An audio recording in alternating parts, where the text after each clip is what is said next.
What's up and welcome back, Breadcrumbs, as I'm sure that you know. Or if you're new to this podcast, we talk about movies that we're watching. And this week, we watched Your Name, or Kimi no Na wa, done by Makoto Shinkai. A complex story where a small town girl dreams of being a Tokyo boy after her impending death. Or she says that she wants to be reincarnated as a Tokyo boy. That's a better way to say it. Let's get into it. So what did you think of the trailer? Well, first impression, I liked the art style a lot. I really appreciate films that, especially animated films that take time to do that art. I think in the opening... in the trailer, it had the soda fall from the soda machine, and instead of it just clanking down, it rotated a bit, and you can see the 3D of it and how the movement specs of it were. I really like that, just right off the bat. It seemed like an interesting storyline. I literally watched it this morning, but I like the idea of two people changing places and kind of living in a different life, and the idea of it being a dream. But it said it had something to do with fate, and the trailer I watched, it didn't, it just said that, something with the red ribbon, and I was like, oh, fate to be what? I didn't know if this, I should have read the tagline because it said fantasy romance, but I didn't read that at the time, so I thought, is this a romance? I don't know, it's something about the stars, but I was excited only because of the design elements, but when the supposed plot kind of revealed itself in the trailer, I became less excited. But regardless, I'm kind of used to trailers being different than what it is, so I stuck it out for the art and for the breadcrumbs. Oh yeah, it's a very beautiful movie, for sure. And the trailer shows off a huge portion of that beauty, which is kind of crazy. I don't know which trailer you watched, but I watched the Funimation one, rest in peace. It was pretty good. If I saw that trailer in 2016, when this movie came out, I probably would have been blown away and been like, dude, we need to go watch this in the theater. And so watching this and then sharing this side of my world with my mom was kind of a interesting thing for me, because it was the first movie where I was just like, hey mom, we should watch this together. It's an anime movie, but you've liked Studio Ghibli, and I think that this one will be good too, and I was not wrong. That is really ironic because my mom came over earlier today to visit me, and I had just gotten, I think, 10 minutes into the film, and I was telling her, I'm like, hey, I'm watching a movie for the podcast, just let you know, I'm going to be focused and writing notes, and so her and I were just kind of watching it together, and she was getting zoned into it. But it's really funny that you said this was the first movie or anything you showed your mom to show her that side. Yeah. It's what I think is slightly funny about that is just the first time that they're switching bodies, the intensity when they're like, oh, I'm in the opposite sex body, and then the first thing they do. Well, I mean, you gotta make sure. You gotta make sure. Okay, so for those who don't know, this is not a spoiler-free podcast. We talked about it. This is kind of an in-depth kind of podcast. So if you're not looking for spoilers for a movie that came out 10 years ago, yeah, then I recommend going somewhere else. But yeah, how soon after this movie came out did you watch it? Do you remember? Well, it said that it didn't. I looked at according to my Google search, it didn't fully release in the States, mass wide, until 2017. Oh. Because it came out in Japan in 2016, and then a month after it came out, it premiered in LA as well, and then I think it took another year for it to be widely. Because I was confused for a second, because the thing that I saw said the same year, just a month or two later, but that would make sense if LA had a short premiere of it. which is crazy to think about now that movies like the Demon Slayer movie and Chainsaw Man and stuff are pretty much dubbed immediately and sent over to the States. Because they know. Yeah, they found out. They know. We'll watch it. Okay. We'll watch it more than American-made movies right now. Wow. So you watched it how soon then after? Or so 2017 or? Yeah, I'd say a year after, and I've seen it sporadically from time to time since then. I've watched it at least 5 times. I won't lie, I have seen it like I watched it on HBO Max, but it's also available even if you have these other subscriptions, you have to either have like add-ons or rent it, but it's like on Prime, it's even on YouTube TV. There's a Hulu add-on that you can get. Which I can only do it free with HBO Max, but it was on Crunchyroll for a little bit, but I guess they decided to take it off. I would always see it, and I would just never click on it. Not because I'm not interested in it, but usually I have to be in a certain mood. Like, it took me forever to watch A Lull in the Sea, and that's such a great anime. But sometimes I don't watch movies very much. It usually has to be a series. And I can get that. Dedicating 2 hours to sit down and just watch a film can be crazy though. But I dedicate like 7+ hours to watch a series. I don't know. It's such a weird state of mind. Though. It is. Because it's like a series you can watch one episode and then come back to it. That's true. Whereas a film if you watch 20 minutes of it and then wait like a week and then come back, you're like, man, I have no idea what happened in this. Some people do that on purpose, though. Maybe not a whole week, but some people like watch part of a movie and then be okay with not watching it day or night and then go back the next day or a few days. And I can't do that. I don't. That's what I did with the Saw films. I'd watch a part of it and then be like, okay, gotta go to work. And then I get home and then continue. I feel like that's different. I don't know. It's like different? that you were watching the whole series, right? Oh yeah, I was pretty much back-to-backing it. Yeah, so. You're binging it. And you rewound it like 10 minutes or whatever to like. Yeah, to be like, oh yeah, that's what's happening. Because I have to do that, otherwise I'm lost. Man, even after 8 hours. I have to it's mainly on scales where I haven't watched it or read something for a really long time, but I have to just restart. I can't just continue where I was because I will lose 80% of what happened. And like I said previously, it's nice to rewatch things because I might have missed something. So restarting is great, except when it's a book series that I've been trying to finish ever since I was a freshman in high school. And every year I have to restart the series and I get one book farther before I stop and then wait until next year. Yeah, no, I stop and don't get hyper focused anymore until like a couple years ago when you have Audible and you realize they're all on Audible and then you just listen to them while you're making shears. I finally finished the series, I think. I actually don't know. I'll find out next year. Oh, that's funny. So after watching the trailer again, what things did it bring up for you? So, even just like the thought of some of the events in this film make me super emotional. Mm-hmm. So like watching the trailer, and it has been probably like 2 or 3 years since I've seen the movie. And I just like I found myself weeping. Oh. I was like, oh, there's so much that happens in this movie that's so lovely. Because I like, it was kind of like a hit of nostalgia.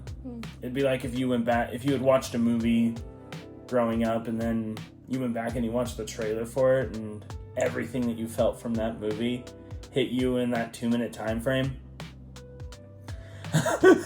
Yeah, gosh. I don't think I'm ever going to do that.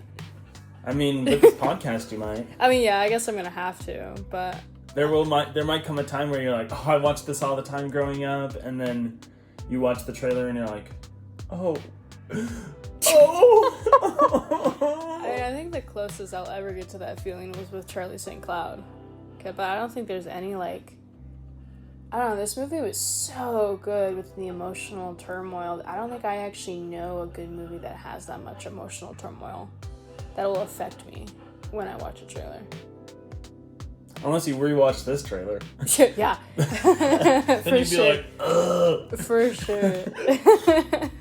Alright, you already mentioned the director. So, Makoto Shinkai is a Japanese filmmaker and novelist who is best known for his visual appealing romantic teenage/high school focused animated films. And one of those films I hadn't watched, but it's on my watch list, and I'll probably watch it, but it was Weathering With You. That's one that I also want to watch. But And you haven't yet. watched it? Yeah. Oh, that is so funny. Like, I always see it. I think that one's on Netflix, actually. I always see it, or maybe it's not anymore, but, like, flash through It's my... on HBO, I think. Yeah, I have that. Look at that. When I always see it flash through, I'm like, oh, that looks interesting. Because I think the scene is like a girl is in the center of it and they're on a hill with flower, or like white petals flowing, and there's someone in the background or something like that. It was like a wheelchair kid or something. I don't pay attention that much. Oh. I see it, and then I'm like, okay. But it's clocked in there. It's so advertised almost every time I get on, or I'm scrolling through. But, greatly for this director, his most recent accomplishment was receiving the Best Film of the Year for the 8th Crunchyroll Anime Award in 2024 for his movie Suzumi, which was his last film. Another one I want to watch. I haven't seen that one advertised at all, so I guess maybe it's not on my watch list. But, Maybe go home and watch the trailer. I guess so, you have to. And then be like, oh, okay, now I get it. Yeah. But his, this movie and the other two I mentioned were like, I think back to back his last movies. Oh, okay, yeah. So I'm pretty sure Weathering With You came out a year or two later. No. Yeah. Or maybe like 2 years later, because I think Suzumi came out 2022. Well, I know for a fact that the stories, like the Weathering With You takes place in the same universe as this. Does it? Yeah. Don't tell me that. Now I gotta watch it. As Your Name, so that's another reason why I wanted to watch it, because they're connected. Ah! Yeah. Now I need to. Jeez. So you said last episode you were watching the English dubbed version, right? Mm-hmm. Okay. Did you recognize I did not. Not a single actor. Don't even let me finish. I was gonna ask you if you recognize anybody, because I know that they're all notable, and I recognize the voice of one of the guys, but I didn't recognize his name upon looking at the cast, and so I didn't feel like it was right to write it down, even though I knew the guy. Because all of these voice actors in this movie are notable voice actors who'd been in tons of dubbed anime. Like the main girl who played Mitsuha, she did Usagi from Sailor Moon. I had that down. I just didn't recognize her name. So. The voice actor's name's Stephanie Say. Here's my method, and I think I've said it before. I'll look at their faces and their names, and if anything seems familiar, then I check to see what they're in. Which is interesting because both the voice actors I chose, I've never seen their. I think one of them specifically strictly a voice actor, or maybe they both are, but they looked familiar somehow, and I knew them from two of, like, they each are in one of my favorite things because I love Sailor Moon. But it's so awesome. the Sailor Moon movies, I for some odd reason refuse to watch unless if I'm like coaxed into it, because I have something against the way that they were done, because I think they're I don't know, one Sailor Moon movie was not fully, not canon, but it wasn't like made correctly to the original manga or series. It was like Americanized, and I hated it. Was that the original one?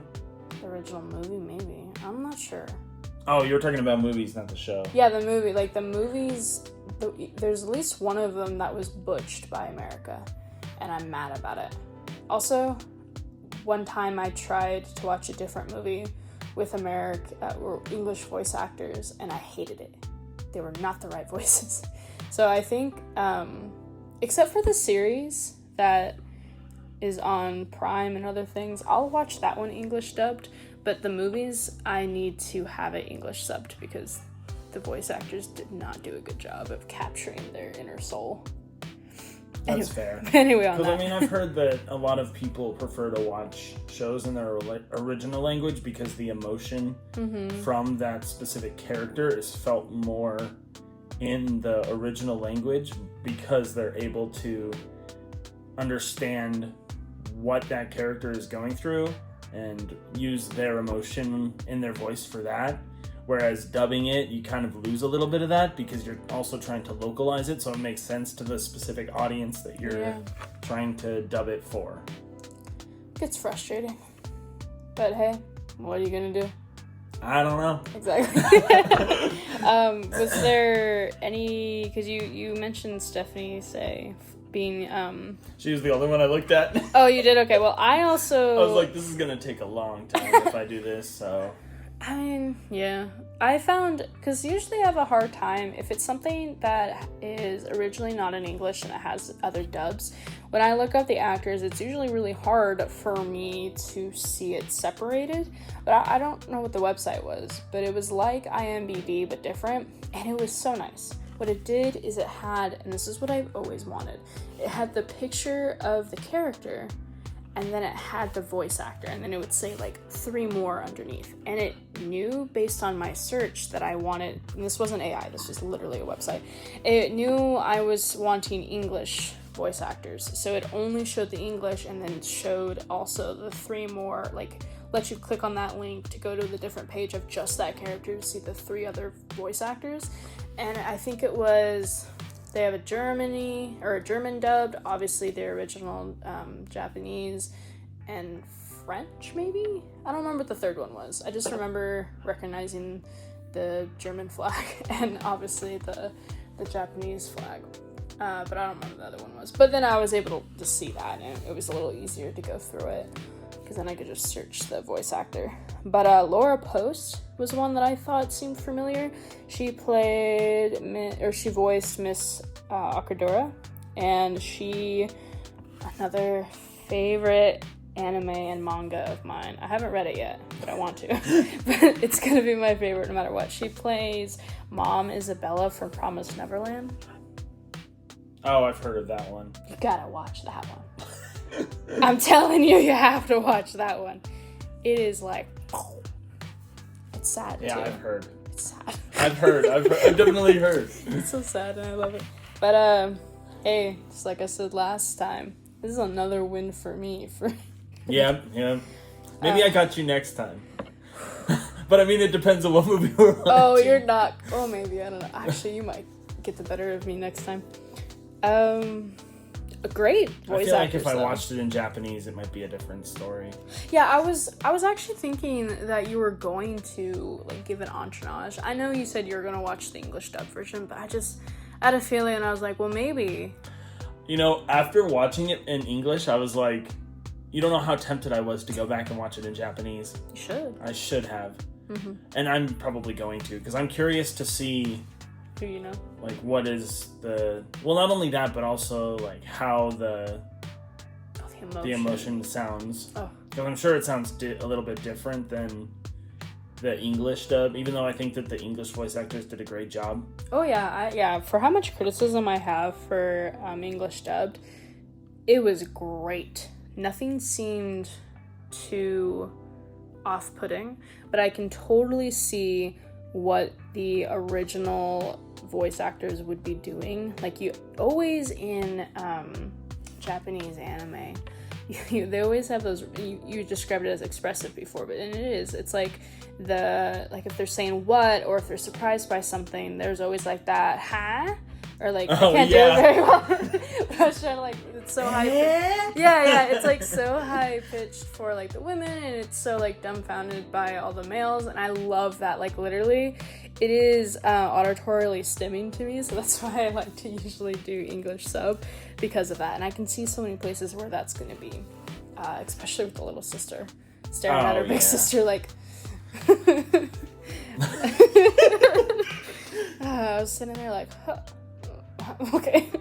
Do you want to hear some fun facts I have? Absolutely. I don't This have- is probably one of my favorite parts about the podcast. Yeah. Just because I go into them and I'm kind of like the guy who doesn't really do very much research. No, Well, you're the guy who's like, listen, let me lay down the works for you. Yeah, spread out these cards. The Weathering with You one was my Stole your thunder. my special Ooh. touch there. And I stole the thunder. Don't worry, you stole my thunder with the Sailor Moon, so I guess it's even. Yeah, we're even now. I like it when it's a movie you recommend and then I find fun facts about it, because I think that's kind of cool that I like immerse myself even deeper.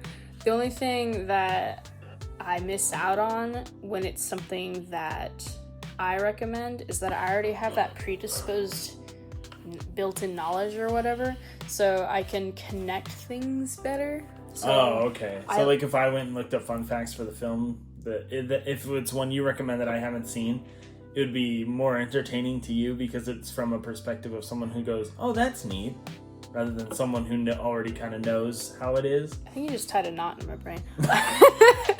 No, like, Because I mean, you look at the fun facts and you're like, okay, yeah, that makes sense with this. That makes sense with this. Whereas if I was looking at a movie that you recommend and I'm like, oh, okay, fun fact. Oh, yeah, that is cool. oh yeah, there's like pros and cons to it. Yeah, it's always really entertaining. Like, yeah, like you said, if you found things on a movie I recommend, it's super cool to watch you get excited, but at the same time, you might miss out on connections. Like when I was looking at facts for this movie, there was a lot that I didn't write down because I don't know that lore, or I haven't seen that movie, or I don't know that show. So when it talks about like Easter eggs, so there's Easter eggs from different games and different movies and different shorts that he's done, the director, that I don't know those things that maybe you might have, so I can't Oh, yeah. see those So like it's not fun for me to talk about those connections, if that makes sense, but That's totally fair. Yeah. Maybe I'll start looking up maybe. stuff for that. Don't feel pressured to do that. That's No, not what I I was don't. meaning. I was just meaning it's cool. I like to dive into the things that I would think is cool too. You like to put the red wire on the thing and be like, oh, this connects here and this connects to here. You know, like in detective movies where they have Yeah. like 30 pictures of people and 2 pictures of locations, and all the people are kind of connected to the locations and where they play into like the drug scene or the crime or whatever. Yeah. You know what I mean? Yeah. Like in the Batman. Oh. You have no idea what I mean, do you? As soon as I get it, you say something else. Well, because I mean, it happens in the Batman as well. Yeah. Although you probably don't remember. No, I'm sorry. I shouldn't have brought it up. No, it's okay. Well, how I was thinking it, I was like, oh yeah. It's like connecting dots. Yeah. In the crime scene, I was like, oh yeah, with the red line, Mhm. where like, and then you start saying yellow and red, and then you were saying locations. I didn't and say was- yellow at all. Oh, I was sorry. I was thinking yellow for like the whole time because I was trying to say, don't cut the yellow wire, because you said. Yes, I know exactly what you're talking about. You got the board, you got the man on top. Right? Yeah, like everything connects to him, Yeah. but then there's all these Or little her. branching It could things. be a girl boss. Them. Yeah. Everything connects to them, but then there's all these like branching narratives. Yeah. It's like, oh, this thug relates to this because we took this from his apartment because we had to search his apartment, blah, blah, blah, blah, blah, blah, And blah. they bombed the KFC. And then it all goes back to the guy on top. Or girl. Yeah. Or them. Or whatever. Or chicken Yeah, it could have been a chicken crime. from KFC. The Lord. The Lord The- thickens. The Colonel is on everything. The Colonel Pops. Anyway, did you know that an asteroid was named after the director? Not anything to do with this film, but I think it would. I mean, I feel like that would be a cool. I didn't look Oh, into like a it. cool tie-in. Yeah, I didn't look Especially considering like the big thing is that a comic comment. comes. Yeah, which I probably should have done. I had so limited time before this recording session. I learned from my mistakes. I could have looked up the date, the reason why, blah blah blah, but or its path. I should have looked up its freaking flight path. But the asteroid's named 55222 Makoto Shinkai. So literally numbers in his name. So you can look it up. to see its flight pattern. What if... That'd be crazy if it flew over Japan. I know, that's what I was going to say. Oh, it probably... Maybe it has. But what if, like, an asteroid comes down to like, hit the Earth and ends up being his asteroid? Like a branch breaks off and just blows up a part of Japan? Yeah, or just anywhere. Anywhere. It'd be pretty funny, wouldn't it? I mean, not really funny, but kind of on the nose. Yeah. They really hit the nail on that head. Yeah. I didn't write down the name of the comment, but it was something like Tomet or Tomai, and it was supposed to be something that meant like women and beauty and chaos. But basically in this movie, a comet kind of breaks up and destroys a small little village town called Itamori. And the news were talking about how it's rare that it would hit anywhere on the planet, and that there was another comet so many years ago that split into 27 fragments and it didn't hit anywhere, blah, blah, blah, but it hit Jupiter or something. Oh. That was towards the end of the movie, and the news people were talking about it. But it ends up hitting that small little village, killing 500 people, if you're death sensitive. But that's the tie-in there. This is also another cool one, because you mentioned Studio Ghibli with how your mom likes those movies. Did you know this film had such a great success rate? It became the 6th highest gross earning anime film, surpassing Miyazaki's A Spirited Away. Like it That's broke. crazy. I didn't know that it did that. I know, isn't that is crazy, right? I mean, it's probably why it ended up winning. Well, I guess best film, that was in 2024. So I guess that was... Which was? Oh, sorry. Your Name won that award in 2024. Oh, okay. But I would assume when it became the... In the moment, it didn't win the award? No, I think in the moment when it came out, it broke the gross earnings. But then I thought that's because they also won the award. But that was almost a decade later. It was 8 years later, which is kind of crazy that it still was great to win an award 8 years later. I wonder if that's when some watchers finally go watch a movie on maybe, because it was on Crunchyroll's category. Yeah. So I wonder if that has something to do with it too. But also, the red braided cord that Mitsuya wears, like with her hair, and that ends up being the same tie that's on Taki's wrist, it kind of represents that invisible idea of fate, which is kind of said in the movie in a weird way, but not necessarily. But it's said to connect someone to their fated person, and that's according to Japanese tradition. So I thought that was kind of sweet. And just kind of tradition in general, I think, right? The red ribbon of fate. Haven't you heard that before? No. Oh, well, I had. No. In other media that wasn't this. I don't remember what media it was, but when I remember that the first time I watched this, I was like, oh yeah, that makes sense. Like, it didn't just like, because I've heard of the red ribbon of fate before. Oh. That like it connects people. Yeah.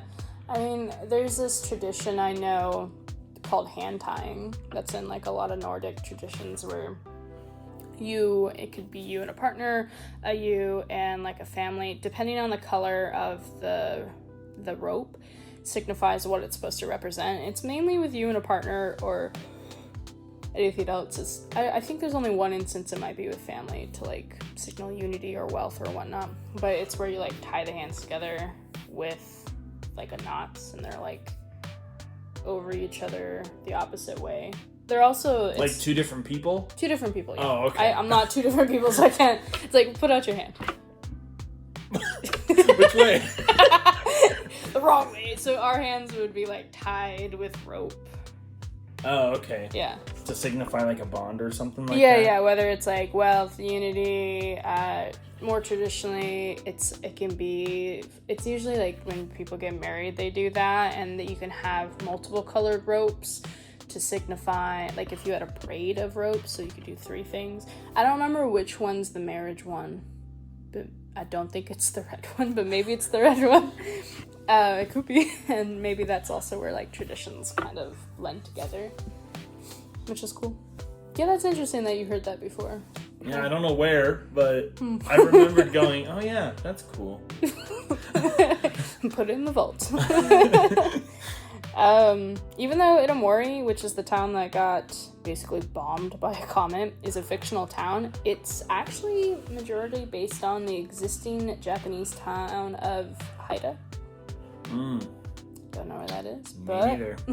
But Itomori was so beautiful, especially when Taki, who is one of the main characters, the boy, like, drew it. Oh yeah, I was gonna bring this up. Yeah. Well, this is probably one of my would Favorite. be in the best bits. Oh, we could blend into it a little bit. I love it in really any sort of animated media where a character is drawing something. I know. Because I think it's so cool to think about someone drawing an animation of someone drawing. I know, it is. It's really meta.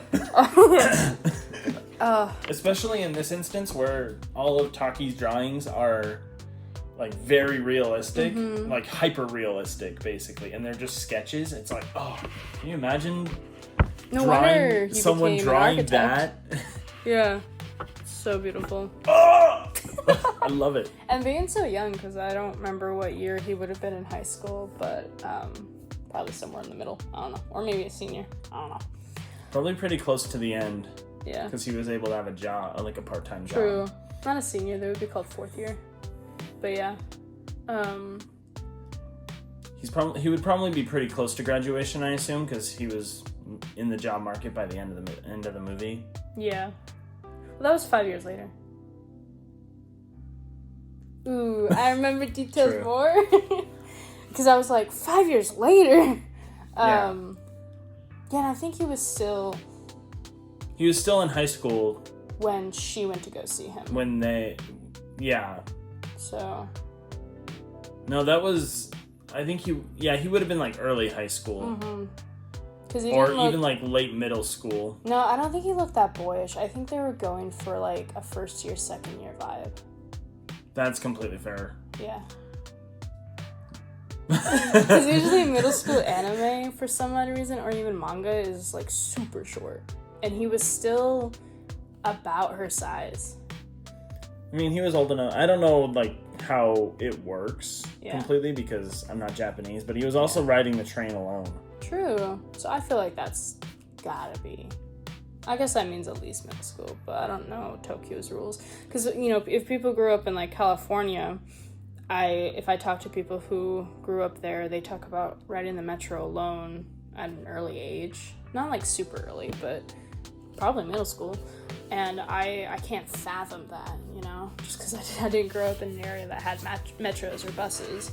But I would walk by myself to school after, like, since 6th grade, actually. I was able to walk myself to elementary school. So, I mean, you could be, maybe he was super young, but I'm feeling it was like a 1st year, 2nd year thing. Well, I would think so, too, considering that Mitsuha was also in high school. Like, that was the whole vibe they were going for her as well. But she was 3 years ahead of him, if you think about it.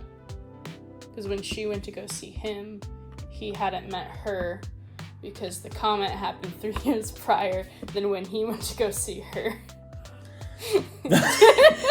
Yeah, that's true. You guys can't see, but I'm like, my right hand is like... She's doing the thing I'm crossing my arms to like show how intertwined their fate is. Which was something else that made this movie really interesting. But we'll get into that. I must move on until we get there.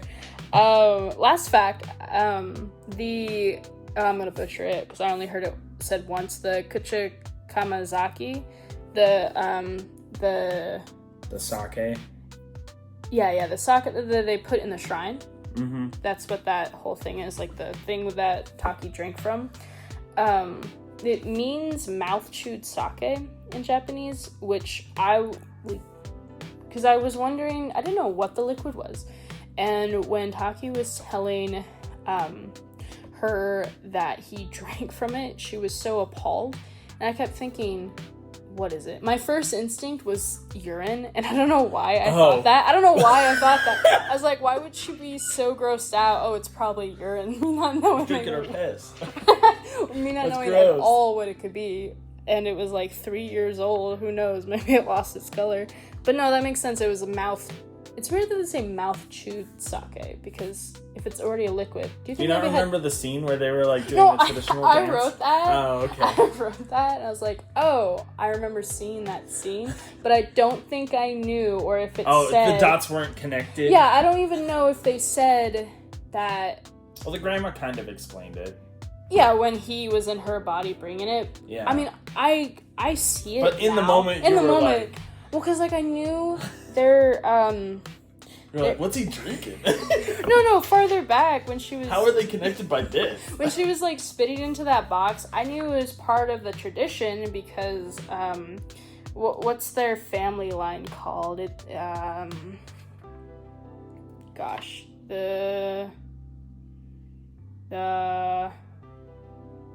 Where did I put it? Oh, the Mayamizu family line. Like, I know that's part of their tradition.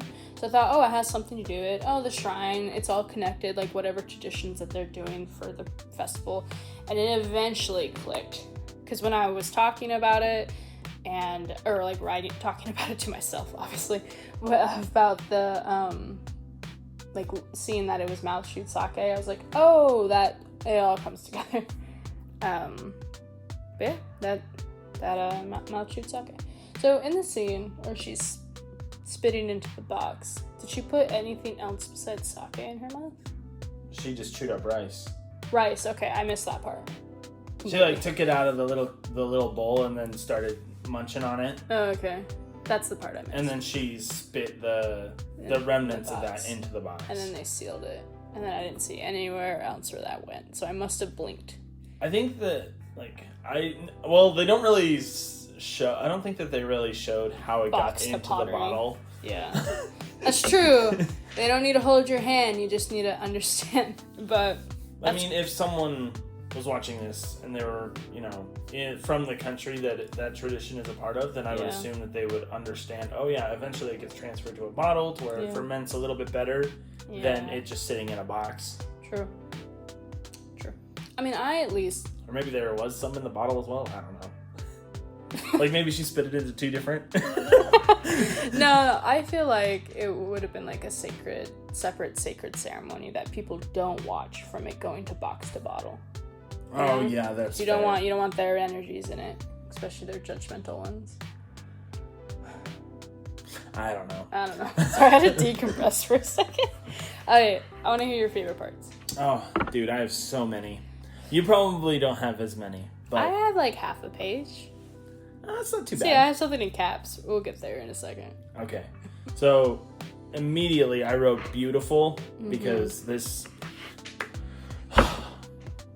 I love it when shows and movies and stuff, and I love that it's become more commonplace where they do like hyper-realistic scenery. Oh, yes. Because it just adds to the depth of the characters in the movie and the ways that they can interact with the world.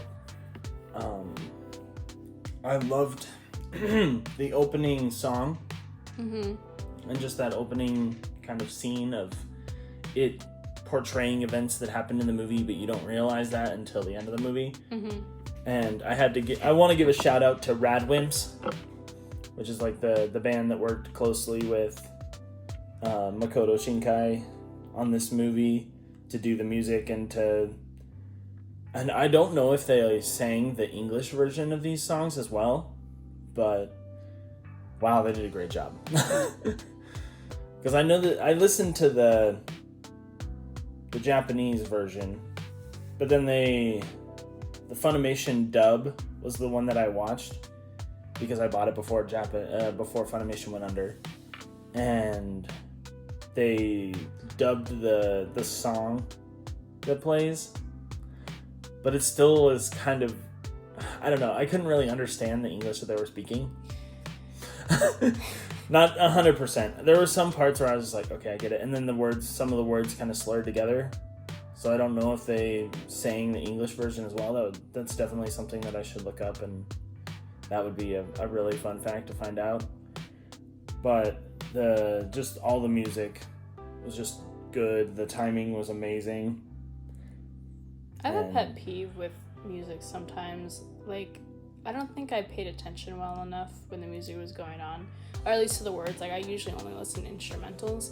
I don't like it if it was English dubbed by not them and someone else. I hate that. I hate that with a burning passion. I actually really appreciate that if there's an English dubbed version of a movie or a show, that they don't change the music. Like in Naruto Shippuden, the intro is in the original language and then they give you subtitles. That is the intent, man. Don't mess with the art like that. Like, I like keeping it in the original tongue because, I mean, same reason why I'll watch English subbed, but if I'm not glued to the TV and I'm having it on while I'm watching or, listening or whatnot, I need the original because, man, Bluebird, the first opening of Naruto Shippuden, that's a good song. That's a good song.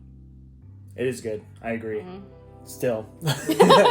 There are some, I feel like there are some examples of dubbing and anime opening that are pretty good as well, though, so. Yeah, that's true. I would argue with you a little bit on that, but not something we have time for. I also loved that Teshi was just like, because they kind of gave a, like, this is what's happening to us feeling at, like, the beginning of the movie, where it was just like, they show Mitsuha in school with her friends Teshi and Saya, and they're like, what was wrong with you yesterday? You were acting really weird. You had bedhead, and then Teshi was just like, it was just like this weird conspiracy theory kind of thing, and I was just like, that is actually really funny that he like kind of nailed it on the head, because they're kind of like cross dimensions in a way because of the fact that, she's experiencing his life 3 years after she'd already been dead. And he's in a dead girl's body. Yeah. Yeah. Which is weird, but hey, it works.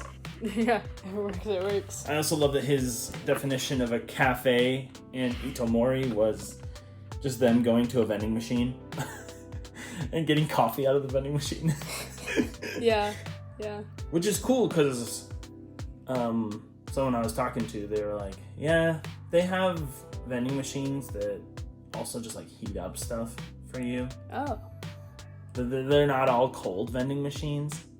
And I was like, maybe it could be hot coffee, but there isn't really an indication of it heating up. So maybe it's just they're getting iced coffee. Well, like the one that they specifically go to in the beginning. The beginning? Yeah. I'm only the remembering one in Itomori. I'm only remembering the one where Taki went to next near Itomori. Oh.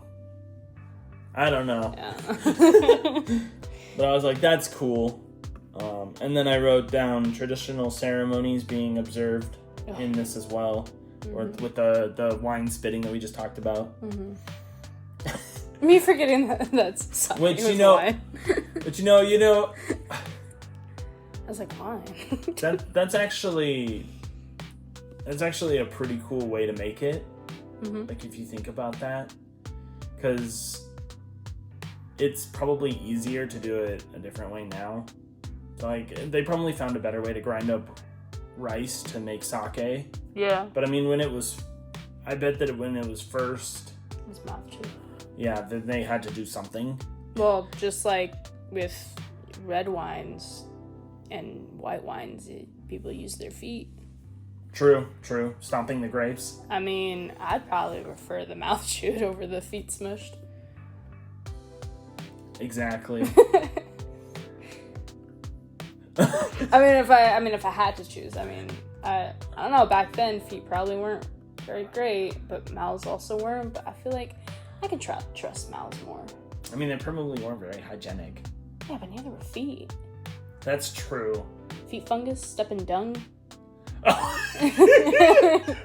Like, what's gonna be in your mouth? That dung. Well, maybe if you're drinking the wine. Maybe they filtered that out. How? They put it through a sieve or something. Someone else's mouth. Anyway. I also love that when Teshi was just like, you know, you could just sell it and then move to Tokyo, and then she just like imagined her or was it Teshi? I think it might have been her sister that was talking to her about just selling the Kamichizaki or whatever, and then just moving to Tokyo on that money and just making it like why do I remember her that? business. I don't remember that. And then she just like has this little thought bubble of an imaginary thing where she's just like in the traditional clothes and holding the wine, you know. Is that like right after the ceremony? I think so. Oh gosh, I must have been You just blacked out during I that think part. I was typing. Yeah, and then like the instances about them actually having the revelation that they're switching bodies. Mm-hmm. I think that's silly just because it's like, oh, because it like no way. it goes from her to him, her to him, her to him, and then it also does like a couple split screens. Interesting choices. Oh yeah. Yeah, like especially during the realization. Yeah, the transitions were cool. Mm-hmm.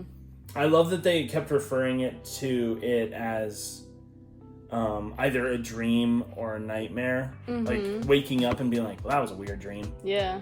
And then I love that. I think it would have probably been like our first instance of seeing Mitsuha and Taki's body when he's at work. And she's just like, this is a nightmare! As she's like trying to wait tables, and then that pathetic dude was like, there's a toothpick in my pizza! Yeah. Like, what? I just wanted to punch that guy. Yeah. Oh my goodness. When he like extended his razor, I was like, what is he gonna do? And I'm upset that he cut her skirt to get a little peek. Yeah. Sheesh. Oh, I didn't even realize that's what it was. Well, I thought he was just being mean, but no, that makes more sense.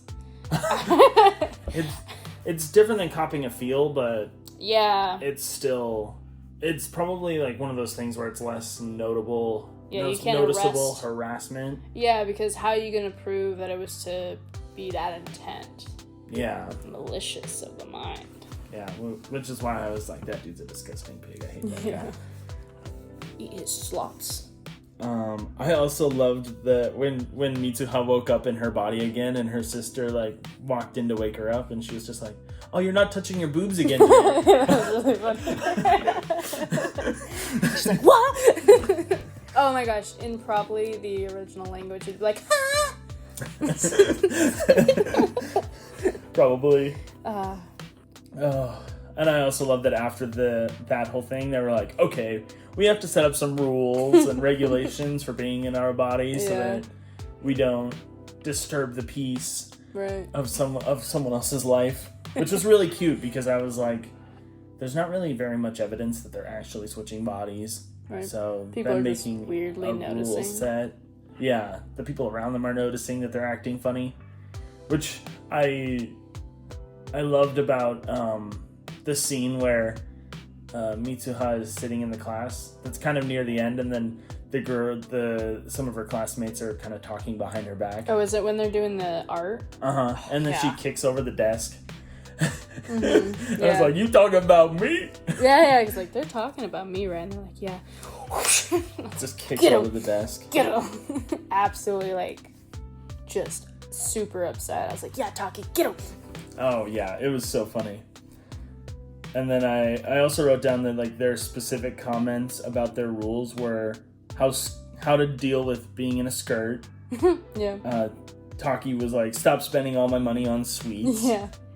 And I love that they kind of just like had that montage of like them figuring out that they were actually in each other's bodies, and then writing down little notes and stuff, being like, who are you? What is happening to me?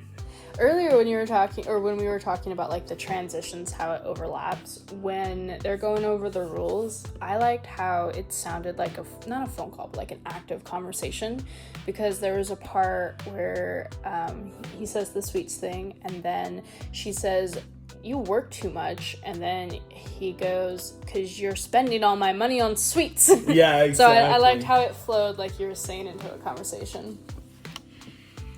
Oh yeah, it was really funny to get to see that again, and to be like, oh, this is really goofy that they decided to do it this way, and it kind of works very well with the transitioning period.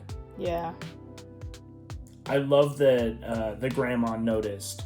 Mm-hmm. Yeah, and Like she it- just drops this, like, lore. You're like, what Yeah. do you mean? Yeah. Oh, this happens to a lot of people Yeah, it in our happened to family. me. It happened to your mom. Yeah, but I don't remember them anymore. And Taki's like, because it was Taki in her body. Because Yeah. because that's when the grandma's like, oh, you're not. Yeah. You're not Mitsuha, Yeah. are you? And he's like, You knew the whole time? she No. knows. Just like, But then later on the walk, she's like, you're dreaming right now, aren't you? And then he wakes up and he's like, oh, so she knew since then, probably. well, because like when they go to drop off the At the shrine. Kamichizake at the shrine. Yeah, I remember she says that. When They're he's, like walking looking back out. down the mountain, and then Yotsuha says something about it, and then She keeps asking. she keeps asking. Taki, yeah. Taki asks questions because he has no idea what they're talking about. Yeah. And then Grandma comes up and is like, "You're dreaming right now, aren't you?" And then he wakes up. Yeah. Crazy. But I feel like I don't know if they I feel like the placement of that scene wasn't that he physically actually woke up right there, but more that it just decided to cut to when he woke up. Yeah. But I'm not entirely sure. Well, I feel like they finished out the day. Yeah. You know it what was I mean? tiring. He carried the grandmother. Yeah. Yeah. Which I was like, she's really strong. Yeah. I was sitting there like, I mean, no way. Even if it was like actually Taki, I was like, her muscles carrying an old lady. Well, like, because I was like, she shows zero sign throughout the rest of the movie of, like, before this, of doing, like, crazy physical feats. yeah. And then all of a sudden, she's just like, Get on my back. get on my back. And then the crazy bike ride. And then everything that Yeah. happens after that is, like, that Taki does in her body. I was like, I don't know if this is physically possible for her to do. But you know what? I'll just let it slide. It's a movie. Oh, it would have been cool if she looked sore, like if her muscles ached the next day. Oh, That yeah. would've been would've really, a cool like- twist. Like when, like for example, when Taki's biking up the hill to go to that brim of the, Oh yeah, outside the shrine. and then he like falls off the bike and then is holding onto that tree branch and Oh, pulls himself up yeah. with one arm. I was like, yeah, apparently she's got biceps. Jeez, yeah. You're crazy. I liked her haircut. Yeah, it was Yeah, cute. it was cute. And then I love how like obsessed Taki became. Like right after he made the comment about them not switching bodies anymore, Yeah, he's freaking out. I was like, oh, here it comes. Because I knew, but I was just But I like, this didn't. is like the saddest part of the movie for me Ugh. because of the fact that I've always had a hard time watching movies where characters don't know something that Yeah. everybody else knows. It's called dramatic irony. And then they find out and they're like, it like hits them like a ton of bricks. And then it hits you twice. Yeah, 'Cause exactly. you already know, and then you have to live with their You pain. literally watch Mitsuha almost get obliterated by a comet. And then it cuts to him going, the body switches didn't happen anymore. And then And then you're like, and like me as a bystander who's never seen this, it's not even that you see her get obliterated. You like, it's implied that the I meteor didn't- is like falling on her. I didn't know that. When I was watching, I was like, oh, I was thinking it was weird. I was thinking there's something like astronomical happening because there was the blue part of the comet and a red part. I'm like, is there just some weird magicalness that like the comet has Oh, too? okay, Like I didn't yeah, know a piece yeah. broke off. Like I just thought it was like weird color effects and you see it in her eye and then there's like that ding that happens and then it switches. I was like, oh, because I have some things I'm upset about that I'll talk about later, but I thought it had to do with the comet that there's this magical property and happening, this spiritual wickiness. So when the comet finally passed, it ended it. I had to keep erasing things that I typed and moving stuff as the okay, movie yeah. kept going because that was my understanding. And when I found out she died, I was like, excuse me? It was definitely a crazy revelation. Yeah. I was like, I loved his trip and all the fun things that they did as like side tangent things Mm-hmm. where he's like talking to locals and Okudura and his buddy are like having ice cream and taking pictures with the cute bull mascot and stuff like that. And then him finding out that from like the weirdest place ever, because I was like, stop in a random restaurant, he's about ready to give up, and then the waitress comes over and is like, "Oh, tomorrow. I know that place." Yeah. And then he's like, he almost does a double take on this woman, and he's just like, wait. and that was like kind of when you found out that it was hard. Like, oh yeah, it doesn't exist anymore. It hasn't for like 3 years after the comic came. And yeah, and then them all. I liked the moment where, like the transition from Taki being in Mitsuha's body and then being like, we gotta get this done because we're all gonna die. Yeah. To then switching to Mitsuha and Taki's body, and then her like walking up the cliff and then looking out at the town that used to be there and be like, she realizes what happened. Yeah. And she remembers it all. I was like, oh yeah, that was like all the memories flooding back to her, even though she was already like passed on. I was like, oh dude, wow, that hit like a ton of bricks. It hit like a boulder, you might say. Oh yeah, or a comet rather. Oh yeah. And then them meeting was cute. Right there at Magic Hour. Yeah. And then they switch back to their bodies. Oh, right after? Yeah. No, like right when the Magic Hour happened. Right, like this, yeah. Yeah, and then they had a conversation with one another. And they could touch. Glorious. That was probably like one of the most emotional scenes for me. Oh, yeah. In terms of like, because I didn't 100% when I first watched this movie, I didn't 100% think that it was going to be a love story. Yeah. That's what I'm saying. Like, I wasn't getting that, and even though... Like, the vibe definitely wasn't there. It was like, okay, this is a fun comedy about two teenagers switching bodies. Yeah. Most people probably wouldn't click on it just from that description. They're like, it's one of these, but no. But then it hits you later that it's a love story, and you're like, oh, man, so much happens to them. Mm-hmm. And I love that, like, that was one of my favorite scenes about the date that Taki went on, where she just goes, I know that you kind of were crushing on me, but I think you're interested in someone else now, right? Yeah. And I was just like, oh okay. Yeah, and Taki's trying to say, no, it's not that, but he's looking away, and she's like, no, you are. And I don't even think he knew it yet. I didn't know it yet. But I was like, oh, of course. Yeah. Gosh. You can go ahead on your parts now. I've kind of... I'm feeling a little bit exhausted after that. Yeah, it was just like a quick rush of the entire movie, and you'll probably say one of this, and then I can comment on some of the stuff that you say. Yeah, sit in your sadness and your emotional love of this. I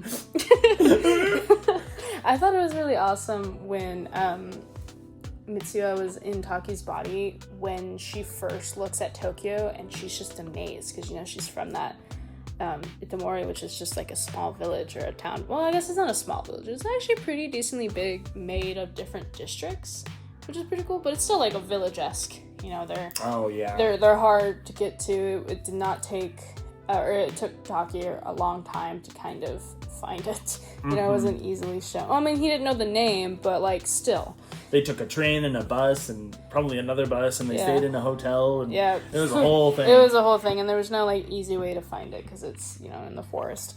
But it was cool for her to kind of just see this new place she's never seen before.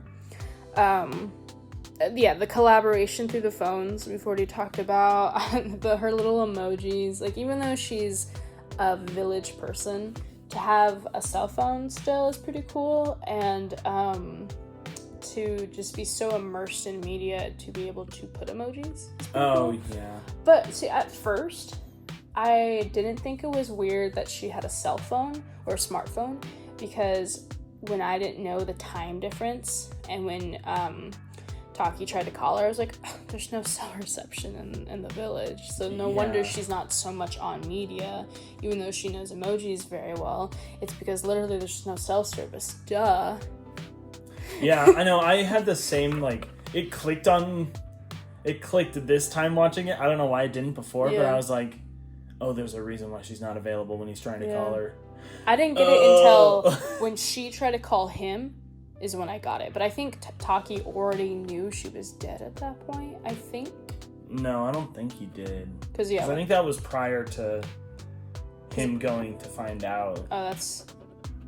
Maybe that's probably true. Because I remember... Yeah, because when he called her, didn't know. But when she called him, I knew. And I don't know why I knew. But I don't know.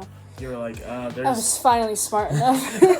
No, I don't know if smart enough. Because they kind of saved the reveal until later. Oh, I think it's because there was a slight talk of her already have gone to Tokyo, and I remember thinking she didn't find Taki, and then remembering the very time, because I changed, this is one of the points I changed, but I was a little upset in the beginning, because I held on to the fact that there was like a split 2-second scene of them actually, not touching, but they were connected by that rope. Ribbon, yeah. Yeah, the ribbon. And I held on to that thought. So I'm like, obviously they've seen each other. Was it when they were kids? Because I didn't really see much. I was like, was it when they were kids?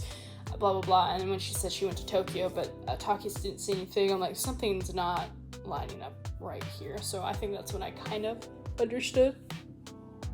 In all caps, it's a favorite part, meaning that I like this as a choice, but it definitely hurt me. In all caps, I put the plot changes when Taki went to go see her. Excuse me, I was not ready for that, but that does make me like the movie more. Like, I was just, that emotional part, the whole ride when he realizes it's been destroyed. Because I was looking at it with him, like, because I couldn't see the damage. I just saw that there was like 2 craters of water, and I'm like, well, this isn't the right down. Maybe he didn't get there. And then it like zooms into everything being destroyed. I was like, oh my goodness. I was not ready for that. Yeah, the magic hour, them being connected by the shrine, me completely forgetting what the grandmother said, and how when you pass through the water, it's like what do they call it? Entering another world or something. Yeah, it wasn't another world. I had the subtitles on. Underworld or whatever. I think it was Netherworld. There you go. Yeah, because I was thinking of Minecraft. But like as soon as you pass through the water, it's like a zone of untampered time or whatnot. Like it, just like how they say the magic hour is, like the world's like passed by. Mm-hmm. So is the, like all shrines in its like ring ofness or whatever. So I really appreciated that being like a central point of this whole magical phenomena, and just like the lore, like I said, with the Miyamutsu family line, the dreams and whatnot, and with their lovely chewed sake in the little pottery things, and then like when he literally kind of prays to the family line and probably a goddess there. I didn't pay attention too much. When he was like, oh, just give me one more chance to go like fix this or see her or be with her or whatnot, and then he like slips, and as he's slipping he sees like the comet painted on the rocks, and he's like putting things together before he actually knows things, and he hit his head and then they switch. I was like, beautiful. Because I was thinking it was just gonna end, you know, because most of these movies, this was an hour and 46 minutes long, which I actually assumed it was going to be either an hour and a half or shorter. So I was actually impressed that it did go more, and it felt like it could have gone farther. Mitsuha finally standing up to her father, not as Taki in her body, but when she finally does it at the end, with like blood on her face, the tears down, I was like, you get him. And all of his family was there. Yeah, they were all there. You know, the grandmothers tried to stand up to him, but he's just such a butthead that, you know, what he says goes. And then I hated it and loved it, but the anticipation of how the movie was going to end. At this point, it was just established that it's been 5 years since Taki visited Inamori. But, like, I was sitting there like, what's going to happen? Is she alive? And then it was, like, slowly Because he was, Miss... What was her name? Okudera? Yeah, Okudera was talking about how they hadn't seen each other in, like, I think 5 years. And she was talking about that trip, like, that was the last time. And he doesn't remember anything, really. And he doesn't know why he was there. So he started researching it, and he finds out that the comet crashed, and he remembers the comet, but didn't know it destroyed this town. Because, he has to relearn it, because of their connection spiritually, it made them, everything fades. And he learns that people are alive. There's like 112 injured, no deaths. And my brain's like, she's alive, but where is she? And you get to slowly discover that. You see hints of Mitsura because of the ribbon, but then it doesn't go anywhere at that point. And I was like, come on. I was just having that anticipation. And that was kind of a crazy thing too, when they were talking to each other, and he was just like, oh, I should give this back to you. Yeah, I was like, excuse me, no. I was so, but it made sense. But on that rock ledge, I was like, why are you giving it back to her? No, she's gonna die, and how are you gonna remember her? And I was freaking out, like, no, she should have said, no, you keep it. And I was like, ah! But, the whole details of the comet changing, because now it's 5 years later from when he originally researched it, because he was obsessed with wanting to save her and whatnot. I thought it was cool that it's changed, but technically he, except for the part of the 500 deaths and looking at the death records, he learned even more than what he looked at, because history changed. I thought that was really, really cool aspect. Oh yeah, those are my favorite parts. That's fair. I also loved I just want to say one more. Yeah. The reveal of what he wrote on her hand. Oh. I didn't put that on my favorite parts because it's actually in my I'm mad at the film part. Because you wish you would have written his name? No, it's not that. I thought it was super sweet and I cried, but mainly I tied it with the situation where when she tried to write something, it just disappears. I was like, excuse me? She doesn't get the chance? And then the pen just drops. I'm like, stop. I mean, they do it with noises where the pen literally drops, but having the pen actually drop, I was like, I almost paused the movie and just needed to take a walk. But because my mom was watching it with me, I was like, I gotta push through. it. I was mad, though. And then he says, oh, I didn't even get to tell her, how, what he had been doing. She has to kind of go into it blindly or whatnot, even though she knows a little bit. Yeah. But I'm just like, why are you doing this to me? I was mad. Do you have a favorite character that you liked from all this craziness? Taki. Oh, yeah? Multiple reasons, because he stands up for Mitsura and her body against all the bullies, against the father, against whatever else. He may be slightly a pervert, but if you think about it, Mitsura also was for a tiny bit, because she did touch his body. I know she was curious, which this is also a funny part when she's getting queasy, because she's like, I have to pee. Oh, yeah. That was a funny part, but really, Taki's the only reason why Mitsura survived or just had another chance of living, because he went to the shrine, he prayed, he drank her mouth chewed sake, and he organized all these events to make sure that everyone out of the town, not just her family, everyone gets out of there. He actually paid attention to her culture and history, especially what the grandmother was talking about. He wanted to learn. He wasn't fooling around or eating sweets or flirting with people, kind of like she was. She was flirting with, was the Okudera his boss? I think it was just a coworker. Okay. Or supervisor or something. Yeah, something like that. Or because I feel like it would be kind of crazy if she yeah, I guess that's true. She just seemed, I guess, older. But Mitsura was technically flirting with her and Taki's body. She was eating all the sweets. She was just messing around, just having fun in this dream or whatnot, and having fun kind of making Taki come back to something else that would probably just bother him a little bit in her own flirtatious way. But Taki was like, I'm going to learn the culture. I'm going to stand up for you. I'm going to just keep making sure your life is as normal and informative as possible, which is really sweet. And just being his genuine self, inside her. And then obviously he fell in love with her. And this is like the part where I was like, oh, the I love you, like that was so sweet. Even though she was like, how is this? This is not helping. Like, this doesn't help me remember your name, but it helps her push herself to keep going, because she wasn't going to. She was probably just going to sit there. If his name was on her hand, she was probably just going to sit there and cry into her hand. But because he said, I love you, it kept her going. And that is why he's my favorite character. And if that's not your favorite character, then it's I not. Ah! I don't have to give you a long explanation. Oh, my bad. So I'll just say Mitsuha. Oh, okay, that's okay. Yeah. What's the top 3 reasons why she's your favorite? I want to hear it. I like her determination to survive, even after she basically had to run back to town because Taki broke Teshi's bike, and then she like tripped and rolled down the hill and was all beaten up, rough. and still had to go and tell her dad that things were the way that they were. I was thinking about it, and I was gonna choose Taki because I was like, dude, this guy's legit. Yeah. But then, like, realizing that,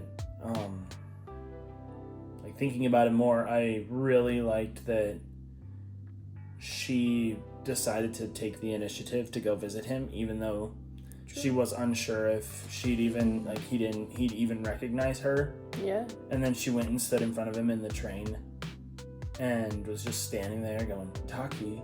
And I think it would be kind of weird if, like, some random person just came up to you on a train ride and was like, hey, yeah, hey, I know you. And then it's just like that moment where she, like, kind of got embarrassed because he didn't actually know her, because at that point in time he technically hadn't met her yet. Which makes sense why she was off the next day, even if she was in her own body. Mm-hmm. That made a lot of sense. Yeah, that was really strong of her. And I kind of liked that tie-in where his little sister was like, it was really weird that you took a trip to Tokyo yesterday.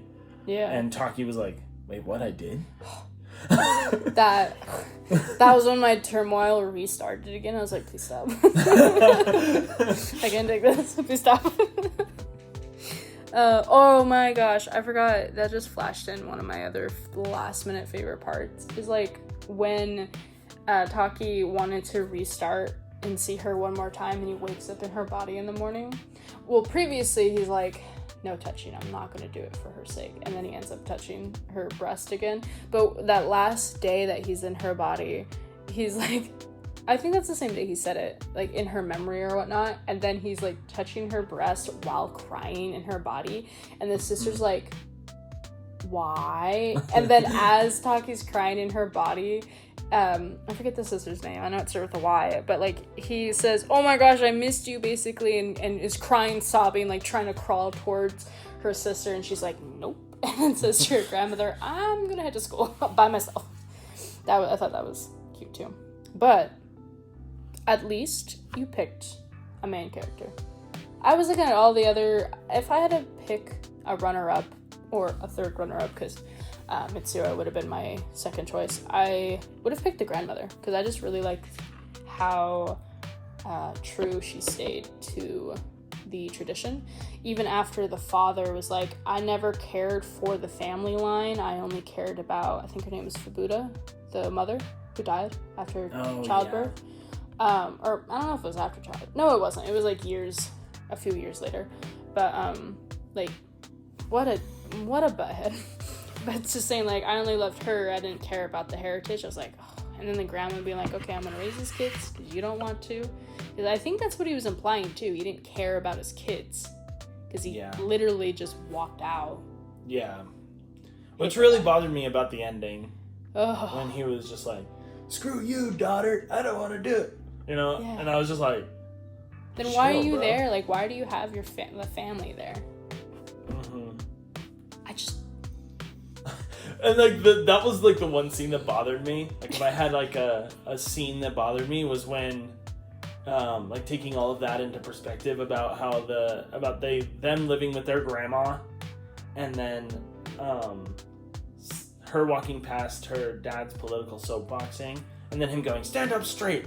And then she like starts walking straight, and then the crowd goes, "Oh wow, he's even harder on his family at home." And I was like, "Fool, he doesn't even live with them." Yeah, that was literally my number one, like my first least favorite bit was literally that. I'm like, you son of a bee. I was like, get out of here. And I think that was before I knew he didn't live there. Like, I don't think that clocked yet, because you learn the stuff about her mother when Taki's like going through the astral plane or whatever to get into her body, because then he's like attached to the red rope learning her whole past, and I thought that was really cool. I love that they changed the way the animation style went for that to be like he's seeing a vision of everything that's happened to her. Yeah, it like purposeful to show that this is past, because it has like more sketchy art, more like, I guess, it looked a little more dirty, which was nice. It was so cool. If I had to pick a runner-up, I'd probably say Taki's friends. Yeah, they were pretty cool. It's kind of lame to pick more than one, but like my main reasoning, like Miss Okudera, and then his two friends from school, is like, because I can imagine being them in their shoes and then having a friend who's just like crazy obsessed with this town that you've never heard of that's in the boonies, going with it. And then being like, oh, you know what? We'll just go with him on this crazy trip. He didn't ask either. He wanted to go by himself. And he was like, I didn't ask you guys to come along. And they're like, yeah, but we want to do this for you. I was like, oh, yeah, that's what I'm talking about. And then his male friend that went was supposed to cover his shift, but then they said, don't worry, the other one's got it. He's like, oh. Yeah, that they was were really all good. in on it. I was like, oh. What great friends. I do like his friends more than I liked Mitsura's friends, because the guy that I thought he was crushing on her female friend, but I guess he also was crushing on Mitsura. I was like, yeah. Yeah. They didn't really seem like strong characters to me.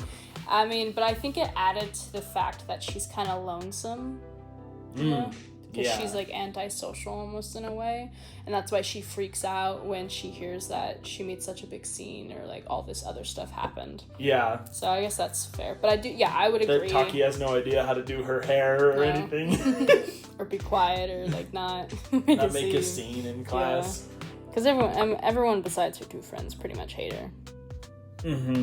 But yeah. So least favorite bits besides the one that I said, you know the second set of music at the beginning where it like goes through their realization, like as they're realizing that they're in each other's body and it's not just a dream, like this is a thing. Yeah. It had that second set of music. I really disliked that, because that was the first moment. It changed later on in the movie, but that was the first moment that I was getting a series vibe and not a movie vibe. Because it felt like one of those transitions for a commercial, or no, actually, it felt like an outro. And I, like, it would be the next episode after that, and I'm like, I don't like this. Because I don't know how long from the beginning of the movie to that point there was, but it felt super short, and that's why I really didn't like it. I think if they just had different music, it would have been better, but it felt super expressive like an outro is, but I know it was also a, like, fundamental part in the movie, but there wasn't enough music later on, I think, to show that fundamental. Maybe it just needed to be different music, dialed down a bit, but I really hated that part with a burning passion. I didn't like it. But yeah. I was also under the impression that I don't know if this is because the translation didn't go well, or like to do the English dubbed, or if the plot just wasn't that great. But from the beginning, I thought this, technically it did, but from the beginning, I thought this situation between the two of them happened because the comet fell. Because it shows the comet like very early on before it actually goes through their storyline. Which technically, if you think about it, the comet did fall before their storyline. Yeah. And technically it also fell 1,000 years ago, but it set me up to think that one comet fell and they could start switching bodies, and then there was another comment, but I remembered that it was a long time between comments, like years. Didn't remember it was thousands. But then something was really weird. So then I was just it just set me up for failure, basically. It really did. It really did. And then, yeah, the part that I hate was when she couldn't write down her name. Not because I wanted to change it, but mainly because, how dare you? Not like her just disappearing. What a concept. But those are my least favorite bits. That's fair. Did you have any? Well, I wrote down one, and then in hindsight, it's not really a part that I would say is like a least favorite, because it was kind of a cool thing. It just hurt. Well, let's hear it. The only reason why I didn't like this part is because it hurt a lot. But I did come up with one. I was thinking about it, sort of as you were talking about the scene that you had already seen. But I wrote down that I had a really hard time with Taki finding out that like a legitimate tons of people died.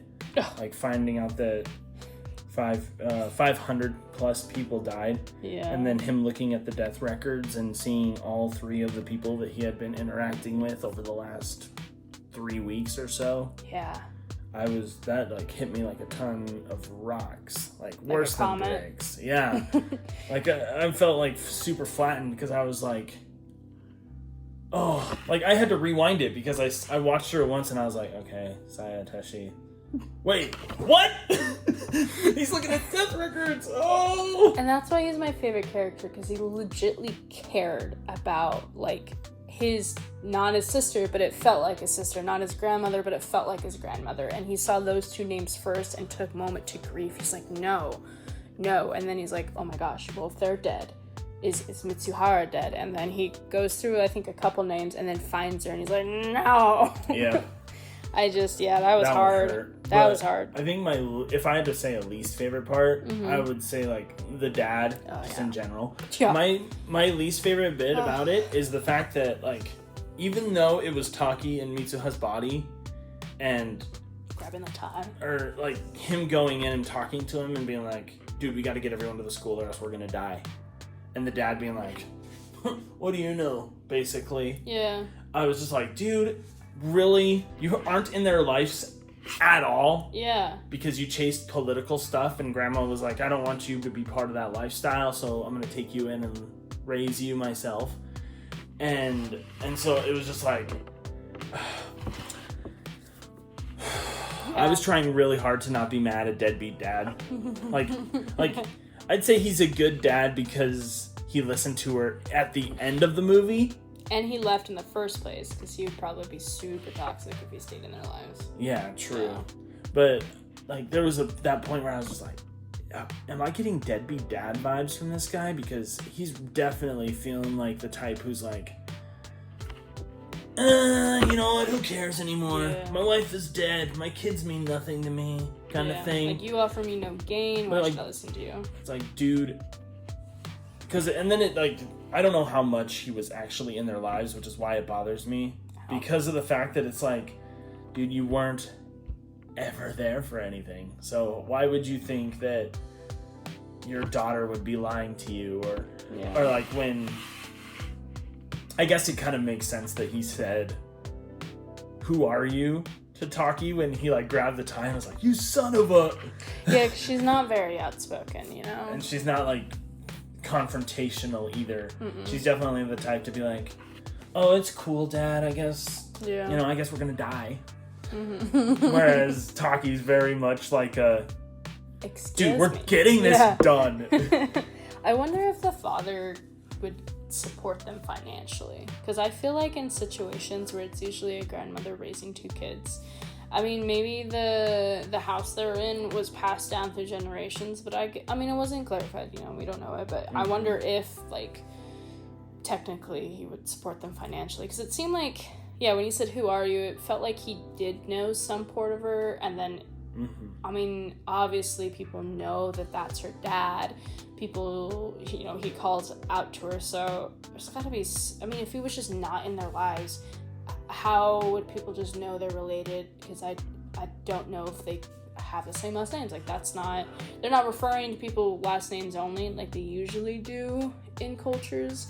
But usually, like, that is what they do. They refer to last names if you're not friendly. Maybe it would have been a situation if we watched it in Japanese where it'd be like, okay, this makes a little bit more sense as to... Oh, you could hear the tone, whether or not if it's, like, super emotionally or if it's literally emotionless. And then also the way that they call each other's names. Yeah. That too. Yeah. Because it seemed like the dad was just mad in general. Mm-hmm. Like, he's trying to do this political thing, and his daughter's kind of going crazy.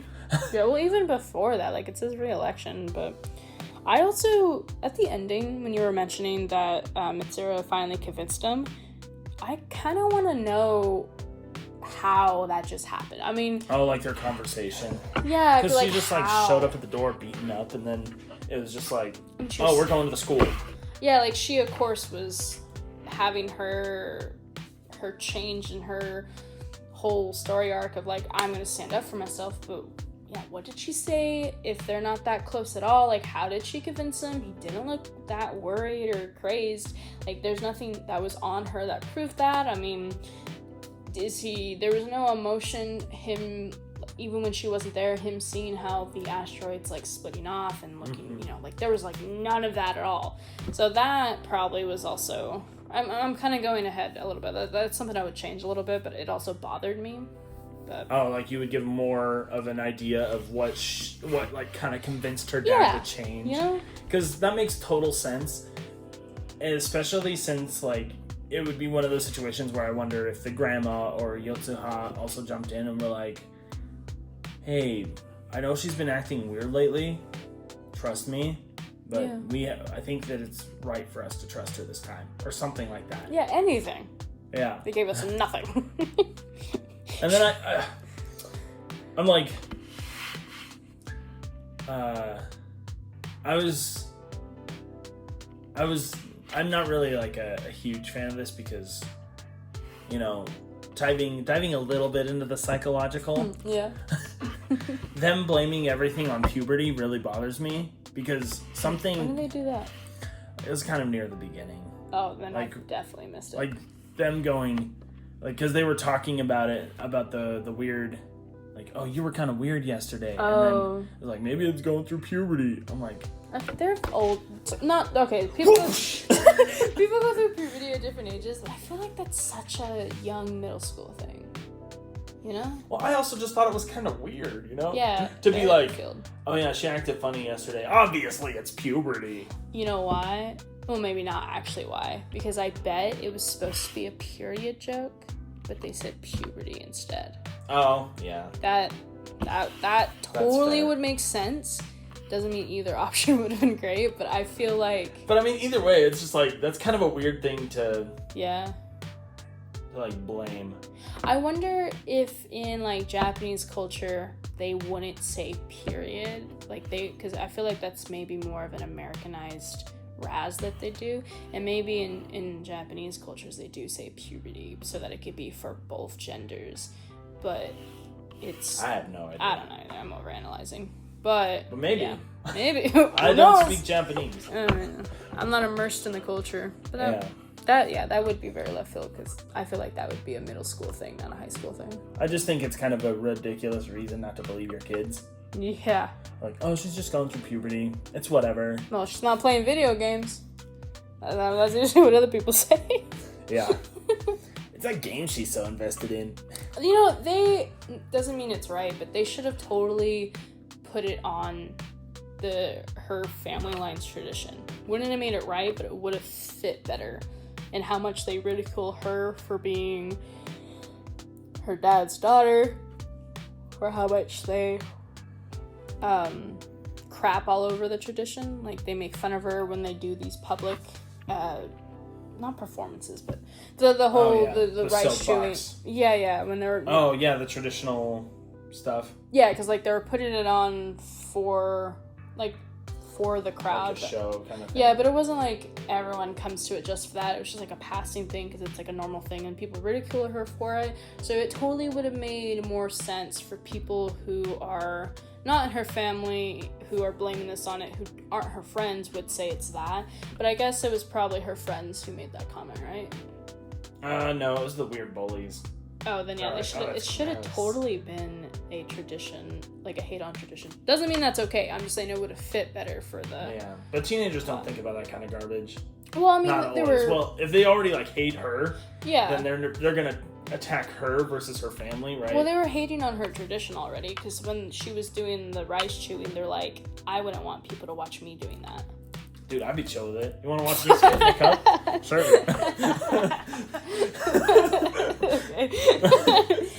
Although I'm sure teenage me would have a very different opinion. Is there anything you didn't like as much or would change?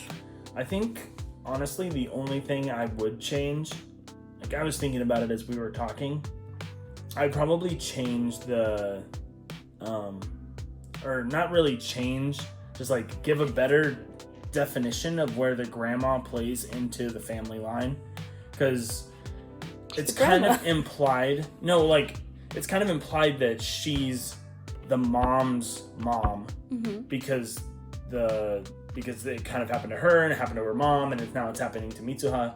But I was like, where does the dad fit in? Like, is this a son-in-law or is it a son?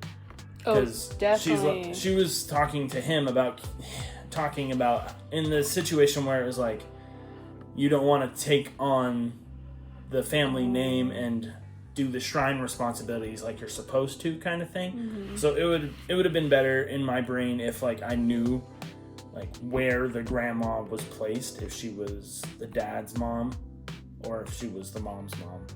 Just because then that kind of would clear up that whole, like, you have to take charge, son. I get how that goes. I definitely feel the grandma was the mom's mom, because that whole family line, because it's not... I don't think that's Mitsuru's actual last name, the family line. I think that's, like, the shrine's family name, because I wonder if she has the mayor's last name, because I remember it starts with an M too, but I think it's shorter. I don't have it written down, but I think Mitsuru's last name is shorter than the family line, which it was like Maemitsu, but I think Mitsuru's last name wasn't that long, so I think that the dad is the son-in-law. And I do understand how that is weird that the grandma said that, but I feel like it's because he was the husband, and the grandma is probably not going to be alive for too much longer, and at least not until the children can just take over it. So I think like the husband has to. If that makes sense. Yeah, I got you. But it is kind of confusing. I don't think I clocked that. I think I was too worried about how much I was hating him. just to see that detail, because I can totally see how that makes it seem like the grandma and the dad are related. But I think it's the comment when he said like, oh, I married her, or I loved her and not the tradition, which still does sound like he's involved into it, but it's like her, I mean, she's part of the tradition, and I didn't marry the... I hate him so much. But yeah, no, I totally get that. I wonder if it's also how it translated to. That's what I chop it up to. I give the benefit of doubt to movies that are English dubbed. When I have a problem with how things are worded, I blame it on the fact that it wasn't actually translated properly for the script. Because sometimes there's words in different languages you can't ever translate it in English, because there's just not there's a term for that. And it's... Blame it up to localization. No, I'm not blaming it on localization. I'm blaming it on delocalization. I'm blaming it on the English. There's a word that I think Freud uses, that there's only certain words you can use in certain languages, and they will never translate properly, because in that language, that's where the whole meaning is, and you can't strip that away, or it literally is nothing. I think that's where I'm missing. Oh, okay, yeah. That's fair. Yeah, like if we had the subbed version, I feel like it would flow better. And now you just have to watch it. Yeah, apparently to prove this. Well, now I know that I can watch it on HBO in Japanese, so... Yeah. I'll have to do that. Yeah. So did you like the movie overall?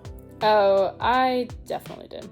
Before I kind of go into that, I have one last thing that I didn't like. Go for it. 1% of my dislike. So 99% I love this movie. 1% I don't. And you want to know why? Why? It's not the father. I mean, it should be. But I hate 1% out of 100 hate the title. And the whole concept behind it. Like, I get it. But when they, like... I feel like they knew the name, right? And I know it faded and they kept forgetting. But I feel like it would have been more impactful if they didn't know the name 30 minutes in. And it was, like, in a weird realm before they learned the truth about their situation. Because, like, they knew their names when they made the realization of what they were doing. So it lost the connection of the title. And I didn't remember the name of the title until the very end of the movie where it's like, wait, what's your name?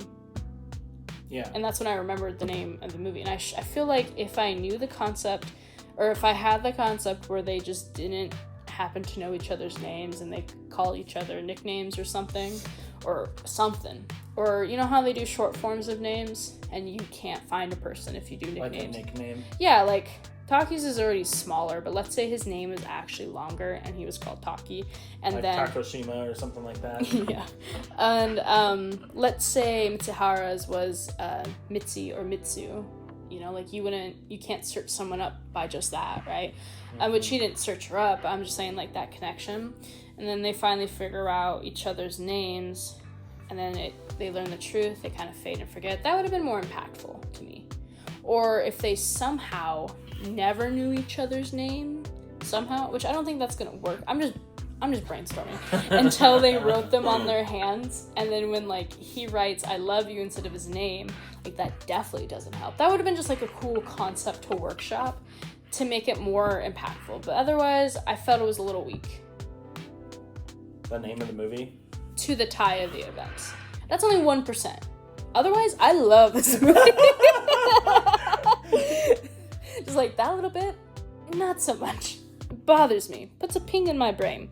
I see the thing that I also thought about the title a little bit, not gonna lie. I was like, it's kind of weird that it's not phrased in a question. Yeah. Because But I think it's okay. In Japanese it kind of is. Oh, is it? Yeah. I kind of think of it as a concept. I don't mean to interrupt. I think of a concept where they're like, I'm going to remember your name. And that's not a question. You know? Like, oh, I won't forget your name. You're someone I care about. Your name is this. So that fit good. Good fit.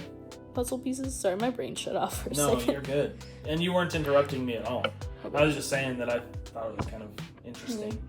That there wasn't a question mark on the like, who are you kind of thing. Imagine if it was just called Who Are You? That would be sick. Who are you? It's like Scooby-Doo, where are you? Oh, yeah. Where are you? It's who are you? Oh, gosh. I mean, I may have so many notes about, like, what to fix with the plot, but the director even felt that this movie was unfinished and not balanced very well, that I'd be so curious to read. I think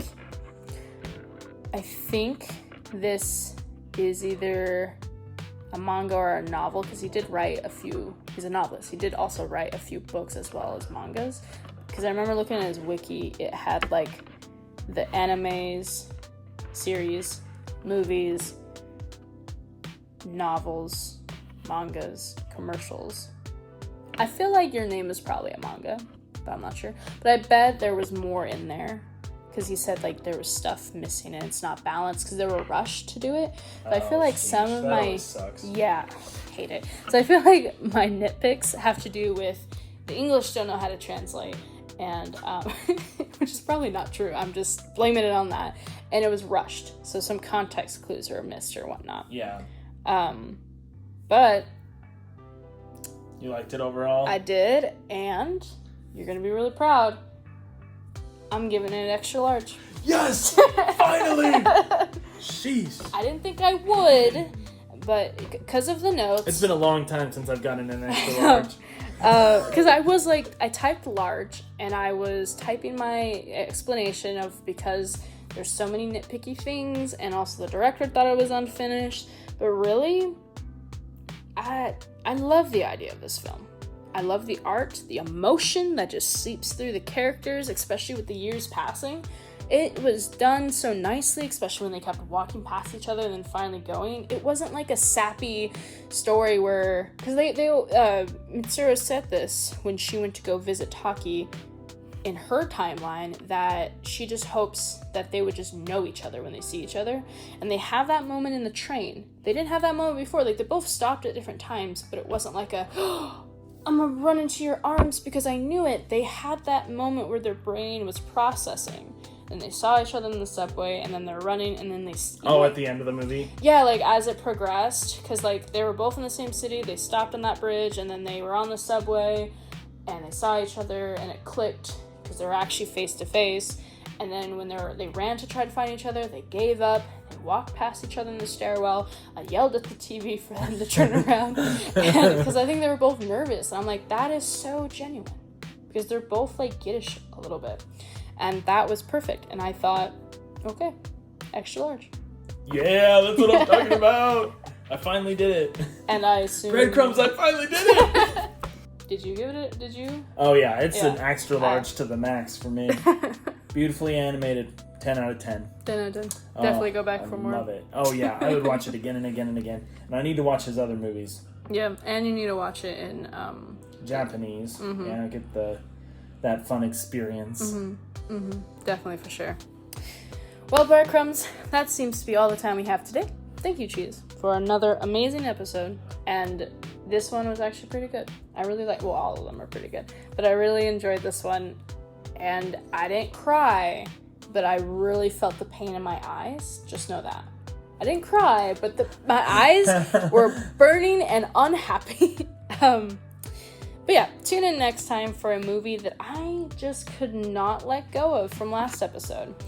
So, without further ado, straddle up for this ride as we watch Wild Hogs. Oh, sheesh. I had to. I was thinking, I'm like, I can't. I need to watch. Oh, thank you so much again for joining us. And until next time. Love you guys. Bye.